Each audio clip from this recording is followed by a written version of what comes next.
Puis, bonjour à tous, je suis heureux de partager ce moment direct avec vous. C'est une première sous cette forme, puisque ce sont des vœux, on va dire, quelque peu virtuels cette année. Et en même temps, nous sommes tristes de ne pas pouvoir vous accueillir, vous avoir en présentiel, comme nous sommes obligés de dire maintenant, puisque nous savons que les vœux du maire sont à un moment très attendu, tous les ans. Cette année, nous aurons peut-être un autre public que les habitués. En tout cas, j'espère que ça vous incitera peut-être à venir et à nous retrouver, on va dire, rendez-vous 2022 désormais pour la prochaine. Alors l'année dernière, dans cette même salle, que vous allez peut-être pouvoir découvrir dans quelques instants, c'était la dernière cérémonie des vœux de Jocelyne Poulain, avec plus de 250 personnes présentes.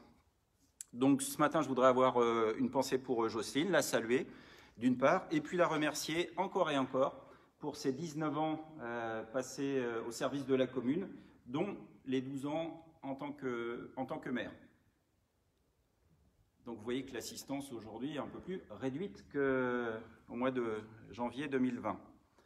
Et puis Jocelyne avait eu le droit aussi à une prolongation inattendue de 2 mois, puisque... pour les raisons que vous savez.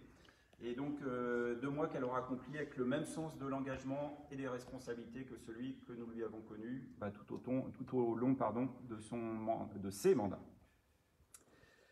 Ce matin, il s'agit donc de ma première cérémonie de vœux en tant que maire, mais en tant qu'élu, c'est la 13e. Donc ça permet d'avoir un petit peu de recul. Et encore plus, un peu plus même en tant qu'habitant de la commune, puisque je me souviens avoir assisté à quelques cérémonies à l'époque de Jean Dupas. Bon, évidemment, je ne m'attendais pas à ça, même si je ne suis pas tout seul, et si je remercie les quelques collègues du conseil municipal qui sont venus m'entourer et me soutenir ce matin. Je vais juste vous lire 2 paragraphes, ce sera l'introduction du discours. Ensuite, on essaiera de le faire de manière un petit peu plus dynamique et puis rapide. Et puis, si jamais le discours vous ennuie, vous aurez peut-être la possibilité de pouvoir suivre l'entraînement de football qui va démarrer dans quelques instants juste derrière moi. Donc, des vœux sans cérémonie, c'est le cas de le dire. Un discours presque sans spectateurs, un début d'année sous le signe du couvre-feu et de statistiques alarmantes.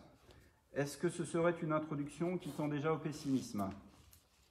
Et pourtant, nous en avons fini avec 2020, ce qui pourrait constituer une très bonne nouvelle, à condition évidemment que 2021 nous permette de retrouver au plus tôt une vie normale.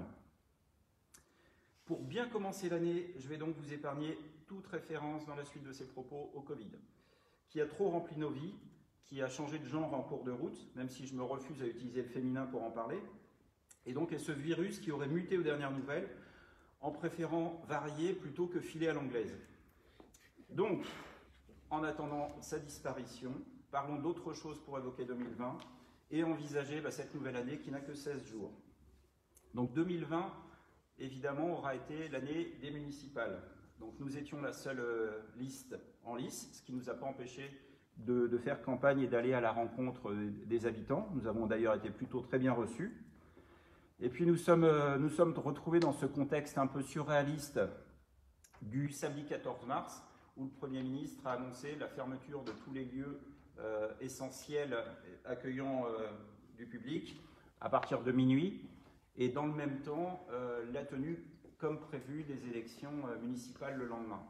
Donc je voulais à la fois remercier les électeurs qui ont fait l'effort de se déplacer, parce que pour certains, ça a vraiment été un effort, et puis excuser évidemment ceux qui n'ont pas eu envie encore une fois dans ce contexte très particulier, de se déplacer. Donc nous avions néanmoins pris toutes les précautions, et donc encore une fois merci aux électeurs qui ont fait l'effort. Donc ensuite, suite à la parenthèse de 2 mois pour la gestion de la crise, le nouveau conseil municipal a été installé le 25 mai et s'est mis rapidement au travail grâce à la mise en place de l'ensemble des commissions au mois de juin. Le 28 juin, nous avons organisé la cérémonie de commémoration du maquis. À cette occasion, nous avons pu nous rendre compte à quel point elle comptait pour les gens, puisque bien que nous ayons invité très peu de monde, il y avait quasiment 100 personnes de présentes, et je pense qu'il était important qu'il n'y ait pas d'interruption de la mémoire pour ce moment fondamental dans le calendrier de la commune de Saffré. En été, entre la fin août et la mi-septembre, d'autres rendez-vous ont pu être honorés. D'abord les rendez-vous de l'Erne, qui s'appelaient les rendez-vous inattendus cette année. C'était la 2e édition. Le forum des associations, c'était à quelques pas d'ici, mais qui s'est tenu en plein air, et je pense que ça a pu donner des idées pour la suite. Donc ce sera sous une forme inédite que vous retrouverez ce forum en septembre 2021. Et puis une autre manifestation à Bout-de-Bois qui s'appelait Canal en Fête, et qui était à l'initiative du département de Loire-Atlantique. Donc ce même département, je pense, a le site de Bout-de-Bois un petit peu dans le collimateur, et c'est une très bonne nouvelle, puisque ça fait longtemps que nous avons envie de donner à ce site toute la place qu'il mérite, et voilà, c'est encore un petit peu tôt pour annoncer des choses, mais je pense qu'en 2021, nous pourrons faire quelques annonces sur l'avenir qui s'annonce vraiment très prometteur du site de Bout-de-Bois. Au mois de septembre, nous avons pu réunir un séminaire municipal afin de travailler sur la façon dont nous projetions dans les 20 ans à venir pour la commune de Saffré.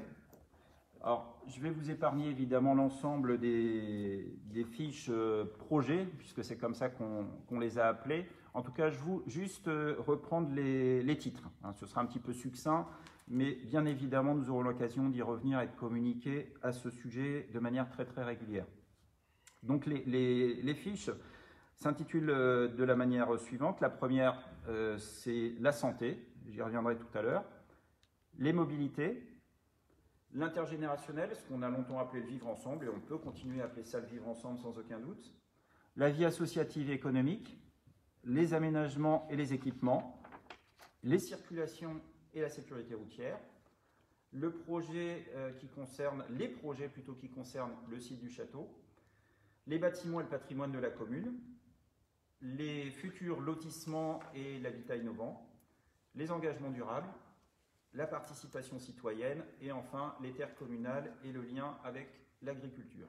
Donc évidemment c'est très succinct, mais encore une fois ce n'est qu'un très court résumé de choses que nous allons être amenés à creuser, à développer dans les mois et années qui viennent.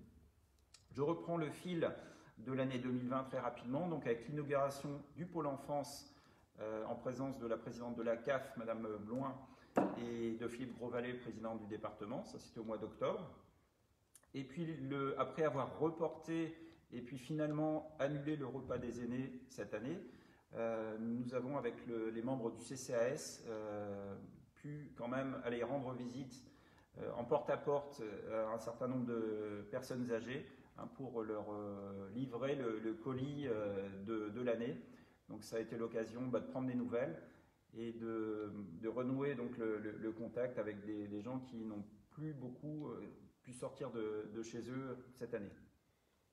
Et puis enfin, l'année s'est terminée de manière à peu près ordinaire, mais on a eu une dernière frayeur puisque les inondations ont failli s'inviter. On a eu une alerte assez sérieuse le 23 décembre, personne n'a vraiment vu venir. Et puis avec encore une petite inquiétude avec le passage de la tempête Bella. Bon, ça s'est bien fini une fois de plus, mais je voudrais juste rappeler qu'en 2020, nous avons eu 6 alertes sérieuses sur cette problématique inondation, donc qui rappelle notre vulnérabilité. Ça fait partie malheureusement de la vie de Saffré, même si on essaiera de faire le maximum pour les limiter, ce sera difficile de promettre à qui que ce soit que nous pourrons éviter les inondations à l'avenir. Donc voilà pour ce coup d'œil très succinct sur le rétroviseur, enfin dans le rétroviseur pour l'année 2020, sans regret finalement pour cette drôle d'année. Et je vous propose de passer au plus vite sur celle qui lui succède. L'année commence avec un seuil que nous n'avons pas franchi. Il s'en est fallu d'un cheveu, puisque la commune compte officiellement désormais 3996 habitants. Donc je pense que sans faire de pronostic hasardeux, on peut imaginer que les 4000, ce sera pour la cérémonie des vœux l'année prochaine. Donc juste pour la petite histoire, 49 naissances, et puis seulement 4 mariages. Mais là encore, on sait bien pourquoi. Dans les perspectives 2021, donc dès que possible, nous inaugurerons, puisque c'est à peu près terminé, la toute nouvelle aire de fitness et le terrain de tennis qui se trouve à proximité immédiate de la salle où nous nous trouvons. Dans le domaine des loisirs, je pense que nous avancerons avec la communauté de communes sur la réalisation du circuit des 7 étangs. Donc il y a une section qui est prévue, qui est la section Saffré-Puceul-Nauzet. Et nous essaierons de lier à notre échelle, à l'échelle de la commune, un projet très intéressant de boucle de randonnée, puis de randonnée à la fois pédestre et cyclo, porté par un petit groupe de passionnés de la commune, puisque le but c'est aussi de faciliter les déplacements en interne, notamment entre les nombreux villages de Saffré et le bourg. Dans le domaine de l'habitat, maintenant que le lotissement du Bois de la Bottine pour sa 3e tranche est rempli, nous attendons avec impatience le résultat du second appel à manifestation d'intérêt Réinventer rural. Après une première tentative infructueuse, nous devrions avoir les candidatures d'ici la fin du mois de janvier et y voir plus clair, on va dire au plus tard, au mois de juin. En tout cas, nous savons qu'il y a une vraie attente à Saffré, à la fois de terrains constructibles, et puis également de nouvelles propositions d'habitat, que ce soit en accession à la propriété ou en location. Je voulais vous rappeler aussi le nom de la liste que j'ai eu l'honneur de conduire l'année dernière. C'était Pour Saffré avec vous. Alors, pour Saffré, il n'y a aucun doute à ce sujet-là. Je pense qu'on met toute notre énergie les uns les autres pour les affaires de la commune. Avec vous, c'est un petit peu plus compliqué en ce moment. Donc, c'est tout ça pour dire qu'un des axes qui nous concerne directement, c'est la démocratie directe et la participation citoyenne. Donc, pour l'instant, c'est en mode veille, mais j'espère vraiment et très sincèrement que nous pourrons renouer avec les rencontres directes et toutes les formes de débat dans l'espace public le plus rapidement possible. Il y a un certain nombre de sujets qui s'y prêtent, et puis c'est aussi notre habitude et notre volonté. 2021 sera une année marquée par un certain nombre d'acquisitions. Alors je disais en plaisantant qu'on pourrait croire que nous jouons au Monopoly, mais il n'en est rien. C'est simplement la conjonction de deux choses. La première, ce sont des opportunités qui sont présentées à nous. Et puis la seconde, c'est aussi le besoin de penser à long terme, de prévoir, encore une fois, le développement de la commune dans 20 ans, dans 30 ans. Donc, nous avons d'ores et déjà acheté une maison qui se situe au bord de l'Isaac, près de l'école privée, qui est vouée à la démolition. Nous allons prochainement devenir propriétaires de l'ancienne boucherie charcuterie. Là, c'était dans la volonté de maintenir des espaces commerciaux dans le bourg. Nous allons aussi devenir propriétaires d'une maison qui se trouve 14 avenue du Château. Donc là, ce sera plutôt pour des nouvelles formes, on va dire, d'habitat. Et puis en parallèle, nous sommes bien partis pour l'acquisition de terres qui sont soit classées en loisirs ou en agricole et qui constitueront des réserves foncières pour la commune, ce que j'évoquais tout à l'heure avec cet avenir un peu plus lointain. Et puis aussi des préoccupations du présent, puisque ce sont aussi les terres qui amènent la rivière Isaac dans le bourg. J'en profite pour évoquer également quelques petites choses qui sont actées rapidement. Le remplacement de la verrière de l'école primaire Jacques Prévert d'ici la rentrée de septembre prochain. Et puis quelques autres travaux. Il y aura aussi de nouvelles toilettes, de nouveaux sanitaires, et puis également une nouvelle aire de jeu, une nouvelle structure de jeu. Le remplacement des toilettes publiques, pour le moins obsolètes. Il était grand temps. De travaux à la salle Omnisport, et puis aussi un projet d'éco-pâturage sur la prairie du château, travaux qui débuteront au printemps. En parallèle, deux chantiers qui nous ont bien occupés ces derniers temps et qui feront partie de nos priorités pour 2021. D'une part, la problématique santé. Il y a une commission qui a été créée en fin d'année qui est très active, puisque, évidemment, comme beaucoup de communes, nous redoutons la perspective de pouvoir nous retrouver un jour sans médecin. Donc, je ne garantis à personne que nous y arriverons. En tout cas, nous ferons tout pour essayer de ne pas en arriver là. Et puis l'autre projet, il est partagé avec d'autres communes, ce serait le projet de terrain synthétique de football mutualisé. Là encore, ce serait assez inédit et il nous reste encore un certain nombre d'éléments de réflexion, mais je pense qu'on avance avec nos collègues des communes voisines de manière plutôt encourageante.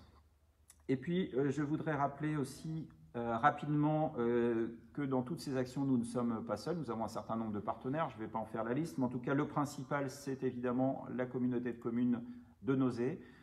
Et puis pour la petite histoire, pour toujours les mêmes raisons, vous n'aurez pas de cérémonie de vœux en présentiel, mais vous pouvez retrouver la présidente et les vice-présidents sur Facebook. Ils ont réalisé une petite vidéo que je vous encourage à regarder. Dans l'immédiat, pour revenir à ce début janvier, je ne saurais conclure ce discours sans une pensée pour les agents de la commune, afin de les remercier de leur implication sans faille tout au long de cette année perturbée. J'avais promis de ne pas revenir sur le Covid, je ne vais pas le faire, mais en tout cas, merci aux agents. Remercier aussi nos commerçants et artisans qui ont subi les contraintes que vous connaissez. Et puis aussi un mot pour nos associations qui n'ont qu'une hâte, c'est de pouvoir retrouver avec la normalité et puis avec la dynamique qui les caractérise. Ça a été très compliqué pour eux et ça le reste de ne jamais savoir sur quel pied danser. Un mot aussi sur deux associations qui se posent des questions. La première, c'est le CGRS, c'est-à-dire le comité de gestion du restaurant scolaire. Nous allons les rencontrer prochainement et c'est vrai qu'il est important pour les parents de se sentir concernés, mobilisés, puisque c'est une structure qui est gérée en commun par les deux écoles et par les parents. Et voilà, quelques risques, en tout cas, défection. Donc, plus que jamais, on va appeler à une mobilisation autour de cette association. Et puis, également, le comité de jumelage Safrey-Winterton, qui, nous l'espérons, pourra fêter ses 30 ans et qui a peut-être besoin aussi de se renouveler, de nouvelles idées, de nouvelles envies. Vous pourrez retrouver un article à ce sujet-là dans le prochain Safrey Info. Donc, à vous tous, enfin, puisque j'espère ne pas avoir été trop long, j'arrive au terme de ces propos. Comme nous l'avons exprimé sur la carte de vœux que vous avez peut-être eu l'occasion de voir, je vous souhaite une meilleure et heureuse année 2021. Donc ce n'est pas vraiment un seul vœu, mais plutôt 21 mots qui accompagnent nos souhaits pour cette année. Nos souhaits d'oublier au plus tôt ce que nous avons traversé l'an dernier et de pouvoir retrouver insouciance, liberté, etc., etc. Donc voilà, je vous souhaite une très bonne année 2021. Je vous remercie et encore une fois, j'espère avoir l'occasion de vous retrouver très très bientôt en présentiel.